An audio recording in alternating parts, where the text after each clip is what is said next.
Hey, welcome to the God is the Issue podcast with Brad Bright. I'm your host, Jim Brangenberg. Think about it. Our view of God determines what we think on all moral, cultural, and economic issues. It even determines how we vote. Hope for the future of our country and our world lies in our ability to make God the issue in every issue. Today, we're going to be talking about the 3 reasons the Christian life does not work. Brad Bright's here to bring us the conversation. Brad, thanks for being back with us today. Jim, it's great to be back here. I'm looking for an exciting time here. You know, Brad, a lot of Christians routinely experience anxiety, worry, anger, or a sense of hopelessness, helplessness. They often can't sleep at night. They're often disappointed with God. In other words, the Christian life just isn't working for them. What do you say to these folks? Well, the Christian life probably really isn't working for them. But you know, there are 3 reasons the Christian life doesn't work. And most people don't understand really what they are. But there's 3 reasons. And what we're talking about today is we're going to talk through those 3 reasons so that you can kind of look in the mirror and say, well, that's where I'm getting hung up. And those 3 reasons, are they going to address that whole joy and peace thing too? Because I want to be a joyful follower of Jesus. Is that going to help me?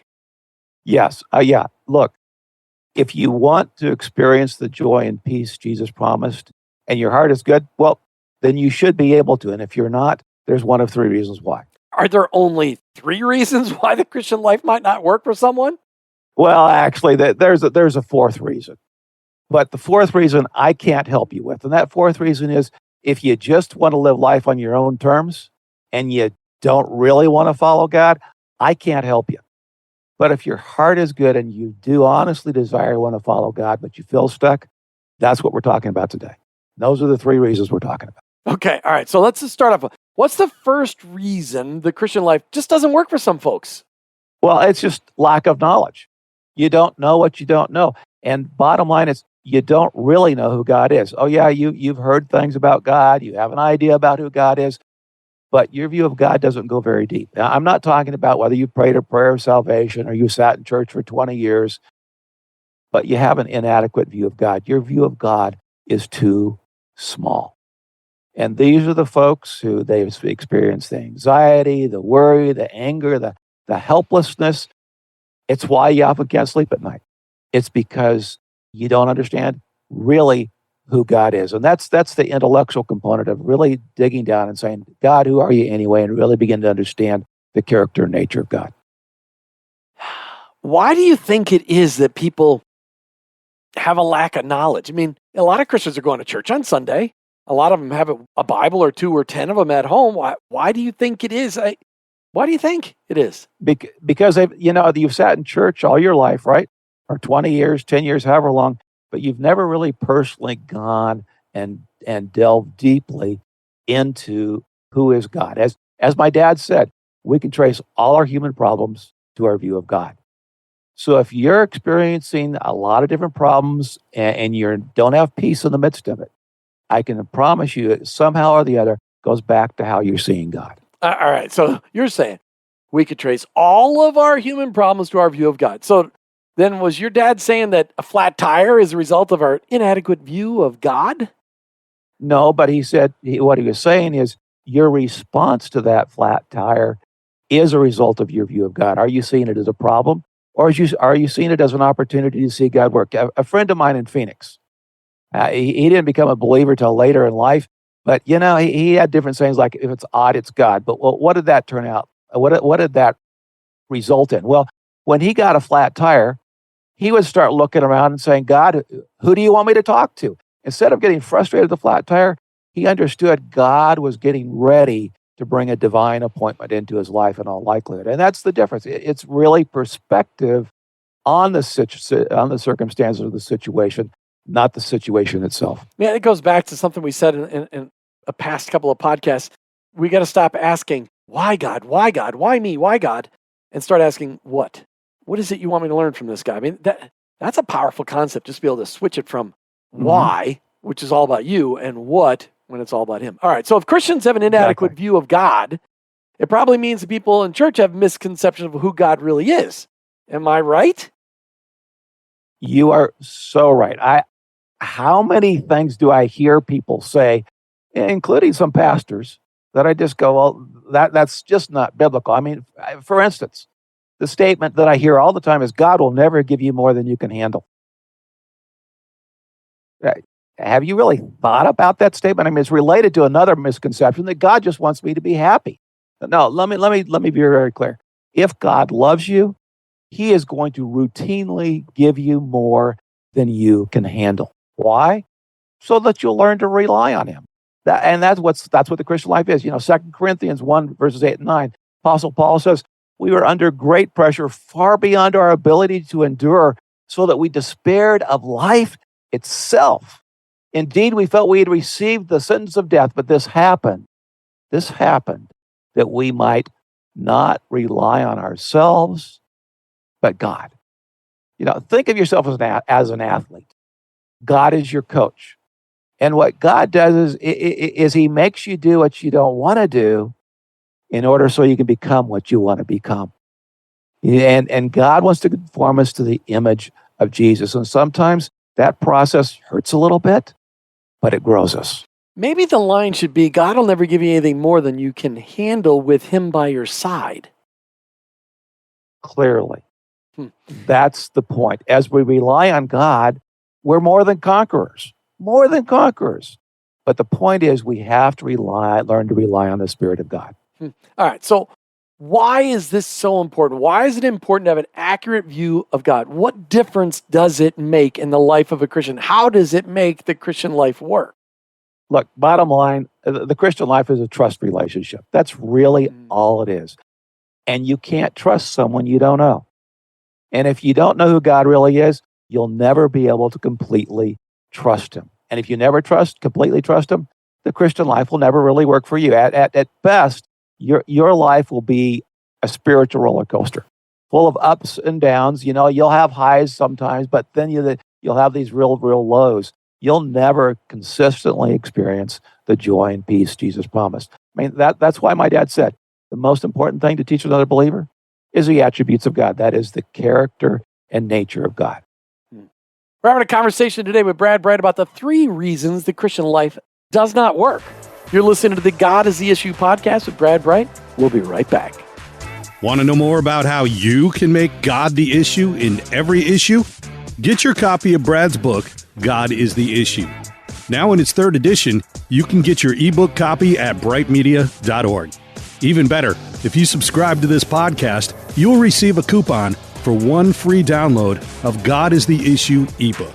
Go to brightmedia.org, that's brightmedia.org, and get God is the Issue ebook today. Hey, welcome back to the God is the Issue podcast with Brad Bright. Today we're talking about the 3 reasons the Christian life does not work.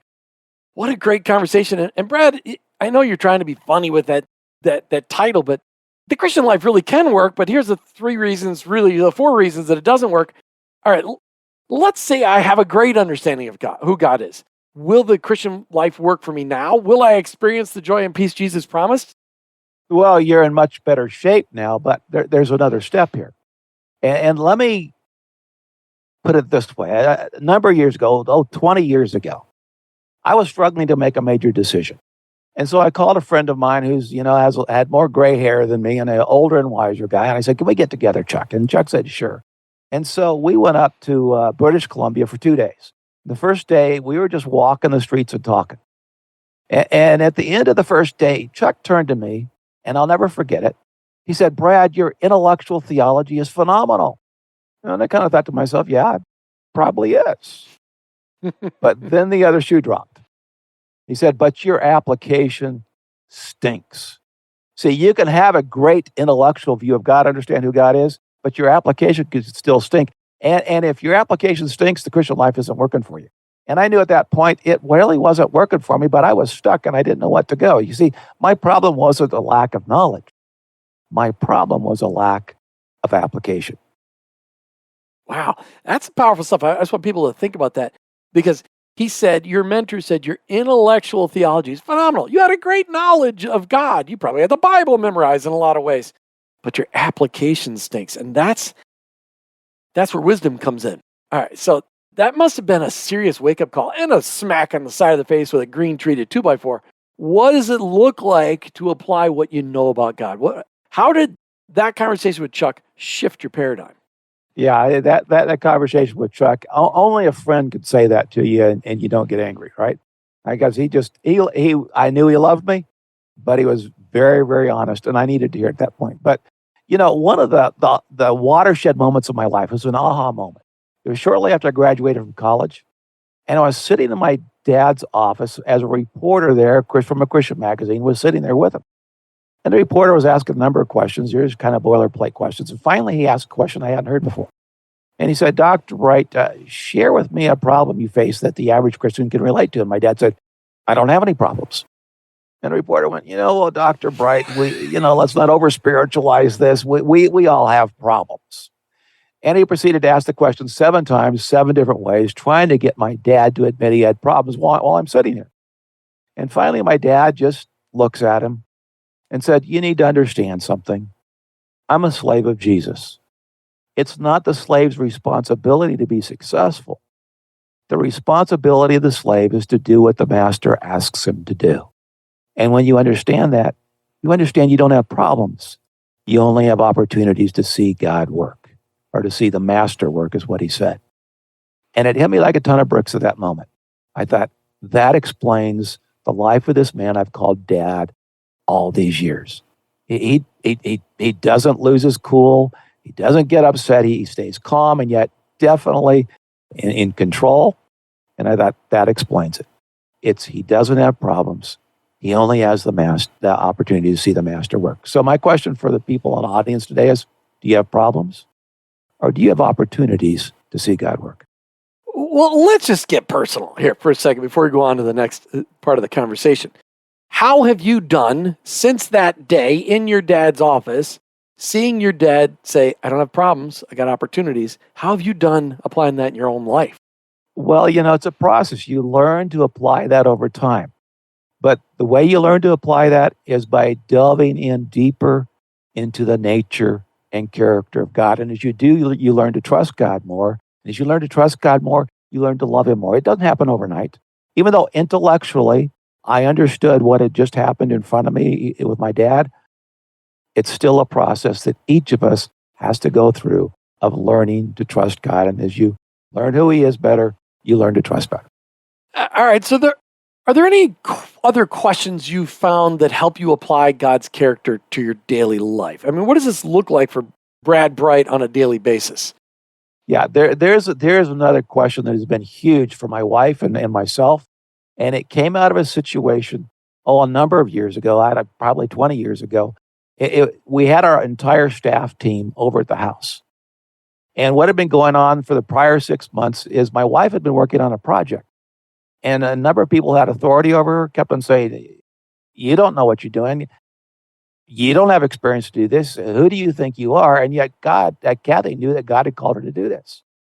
And so these folks who had authority over her actually were being kind of mean. And so she found herself getting angry, and the anger began turning into bitterness. And she said, I did every formula I'd ever been taught. And so I would feel the anger and the bitterness. I'd confess it to the Lord, and 3 seconds later, it would be right back. And she said, I wasn't seeing any victory. So as our staff team is over at the house that day, she just opens her heart and said, I need you guys to pray for me. And she told them the situation without naming names. She told them the situation, and she said, I don't know what to do. Now, sometimes we all have moments of spirit-filled idiocy, right? When we open our mouths if we'd thought about it, we wouldn't have said anything. And so that was my moment. And so I said, well, honey, what attribute of God are you struggling to believe is true in this situation? Oh, fire came out of her eyes, leapt straight at me. So I had to duck.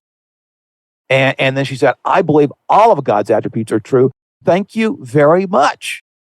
I'm not believing God is sovereign in this situation. I'm believing these people have more power over God's will for my life than God does. And that's not true. Now, folks, the moment the word true came out of her mouth, her eyes cleared. Totally cleared. It was the first time her eyes were clear in 6 months. And I could see the weight of the anger and the bitterness had completely evaporated in an instant as she recognized in that situation who God was. And so ever since then, when curveballs come into our life and we're kind of viewing them as problems, we ask each other, okay, what attribute of God are we struggling to believe is really true in this situation? And that identifies a real problem. See, the situation is not our problem. It's how we're viewing God in that moment that is the problem. That's powerful. I love that. And we need, how do we get to know the attributes of God? I think you wrote a book about that. Yeah, don't you have a book by that title? I didn't write the book. My dad wrote a book, and we've reissued it just, 3 years ago or so? We reissued it under the title, God, Who Are You Anyway? And it's not just to help you understand who God is, but it's to help you to apply that to your life. But you did that for children as well. We've done that for children as well. What's that book called? It's called Because God is Awesome. Right. It's to help kids understand who God is and why it matters in their life today. But if you're listening to the podcast today, Because God is Awesome is perfect for adults too, because it makes it simple to understand the attributes of God. You're listening to the God is the Issue podcast with Brad Bright. As we talk about today, the 3 reasons that Christian life just doesn't work. Okay, Brad didn't put just doesn't in there because he writes really well. But the 3 reasons that Christian life doesn't work. We're going to be right back with more of a conversation on making God the issue in this issue, about making God the issue in every issue. We'll be right back with more. Brad Bright travels the country speaking and training people how to make God the issue in every issue. Go to brightmedia.org, that's brightmedia.org, to find out how you can bring Brad's highly interactive workshop to your area. It's fun, engaging, and most important, it will help make you more effective in making God the issue in every issue. Go to brightmedia.org, that's brightmedia.org, and schedule Brad today. Hey, welcome back to the God is the Issue podcast. We talk about the 3 reasons that Christian life does not work. I want to put in there, just doesn't work. But Brad, we've uncovered a whole bunch of things. There's 3 reasons. We've talked through those things. So we've talked about the importance of understanding who God is and applying that understanding to our daily lives. I think that would pretty much take care of it. But you said there's a 3rd reason that Christian life often doesn't work. What is that 3rd reason? There's a huge 3rd reason it doesn't work. You may understand who God is. You may be in applying that. But there's one other issue, and it's summed up in one word: focus. Focus. Your focus, what you focus on, determines whether or not the Christian life will work as God intended. It's all about your focus. Hebrews 12:2 says what? Fixing our eyes on Jesus. So if your eyes are fixed on Jesus, what are they not fixed on? What are some things they're not fixed on if they're fixed on Jesus? Your problems. Your problems. Yeah. If your eyes are fixed on Jesus, you're not fixated on your problems. What else are you not fixated on? You're not fixated on yourself. Your eyes are not on yourself if they're on Jesus. They can only be one place or another, right? So let me tell you a story. And this is from my dad's final time on the planet. My dad died of pulmonary fibrosis. And those last couple years, as he's slowly suffocating because the lung tissue is hard, I'd say, Dad, how are you doing? And he'd go, I'm rejoicing in the Lord. I mean, he'd always go, I'm rejoicing in the Lord. And he was always very sincere about it. And I'd say, Dad, I know you rejoice in the Lord, but how are you feeling? He only answered that question twice in those last 2 years. In terms of, saying, oh, I'm not feeling very well, but I'm rejoicing in the Lord. Well, I really didn't understand the import of that until probably 3 years after he passed away. And in the interim, a number of women had come to my mom whose husbands had also died of pulmonary fibrosis. And they talked about what an awful disease it was, how it changed their husbands. Their husband had become mean and surly, and they didn't even recognize him as the man they married. And one day the light went off in my head. I went, oh, my dad wasn't like that at all. He was the same man he'd always been till the day he died. And I realized, oh, I'm rejoicing in the Lord. His focus wasn't on himself. His focus wasn't on his disease. His focus was on the Lord. How many times did I walk in those last couple years and he'd be there in bed propped up with his Bible on his lap and his head fallen over as he fell asleep. He was focused on the Lord in the midst of this horrible, horrible disease. And as a result, he was focused on rejoicing, not on his own misery. I mean, it's huge. So that's your dad. I mean, your dad, Bill Bright, he founded Campus Crusade for Christ. I mean, Bill Bright, he's probably he's got a super duper seat in heaven. That's super. But is there any place in Scripture where we could say, I mean, I know you look at, he's your dad, but, the world looks at, well, Bill Bright, he was incredible. Is there any place in Scripture where we see this being applied as well? Well, let me say, my dad was incredible, but I admit my bias. But, good to know. The point is, in the body, we each have our tasks and our assignments, what God called us to. He did his task with great faithfulness, no doubt about it.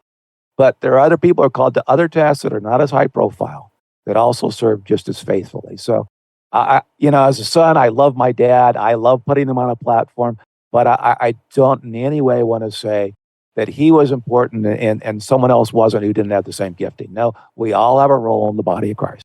All right, so let's talk about biblical examples, people that we read about in the Scriptures. I see in Acts chapter 16, when Paul and Silas go to Philippi. You remember the story? And they were unjustly accused and beaten, thrown into prison, not just thrown into prison, but thrown into the inner prison of the prison, and not just thrown into the inner prison of the prison, but put in stocks. So here they are at midnight. Their backs are bloody and they're sore and they're in stocks in the inner prison, unjustly accused. And what are they doing? They're whining and moaning, right? No. They're singing hymns and spiritual songs. Folks, you realize that's not natural? Jim, I mean, if I were in that situation, I'm not sure I'd be singing hymns and spiritual songs. I think I'd be moaning and whining and say, why did this happen to me, Lord? Why did you let this happen to me? But they're singing hymns and spiritual songs. You can only do that if your focus is on the Master, if your eyes are fixed on Jesus. There is no human way that you're going to do that in your own strength. Right. And I remember when, the story in Matthew 15 of Jesus walking on the water. I really think it's about Peter walking on the water when you really get into the story, because what happens? Jesus comes out walking on the water. The disciples think it's a ghost because they're out there rowing the boat, and here's this, in the middle of the night, it's dark, and they see this figure out walking on the water, and they just assume it's a ghost, and they're scared, and finally they figure out it's Jesus. And what does Peter do at that moment? He said, Lord, if it's really you, command me to come to you. And Jesus says, come, and Peter goes, okay, and he gets out of the boat. Not only does he get out of the boat, he lets go of the boat and starts walking to Jesus. Well, Peter gets about halfway out. Now let's freeze frame it right there. What's going on? Folks, it's dark out there. It's windy. The waves are going up and down. It's nasty. It's dangerous. But Peter's in no danger at all. He's walking on water. He's defying the law of gravity. He's perfectly fine. But now let's fast forward. Peter gets out to Jesus, and what happens? He starts sinking like a rock. He starts just going straight down. Now he's in mortal danger. So my question is, which one of his circumstances changed?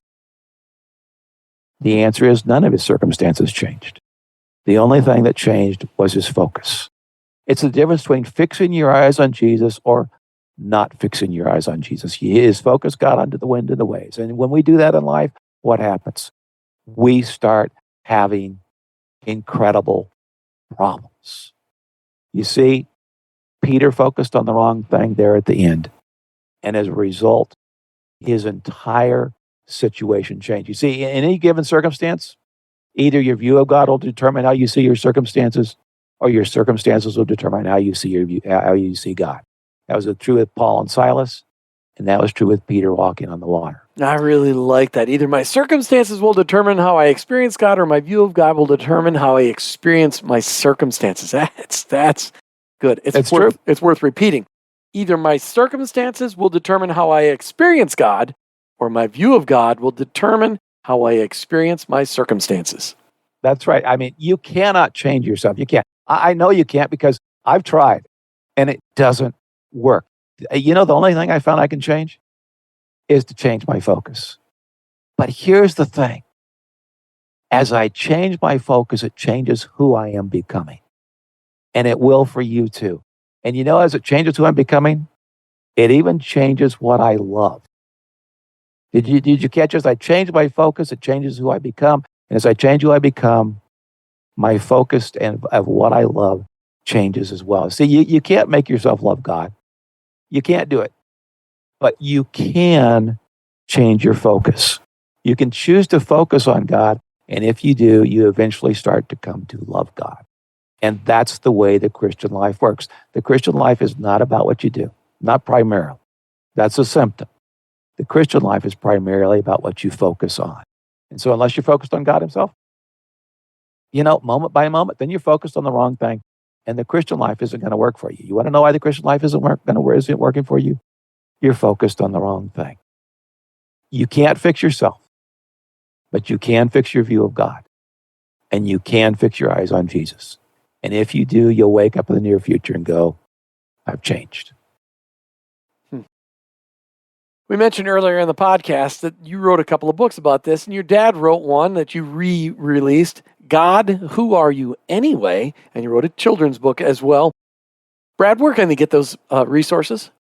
Well, you can get them at brightmedia.org. And I would strongly encourage you, if you've never studied the attributes of God, if you've never really drilled down in the character and nature of God, start doing that tomorrow.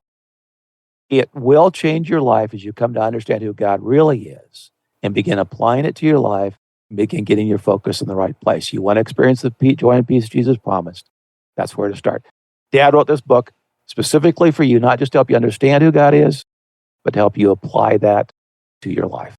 God, Who Are You Anyway? Online at brightmedia.org, where you'll also find lots of other resources. Brad, great conversation today on the 3 reasons the Christian life just doesn't work. Okay, does not work. I like to add that just. Thanks, Brad. Thanks, Jim. And thanks for joining us today on the God is the Issue podcast with Brad Bright. Remember to check us out online. Lots of resources out there, brightmedia.org. And remember, always be kind, compassionate, and shrewd while making God the issue in every issue.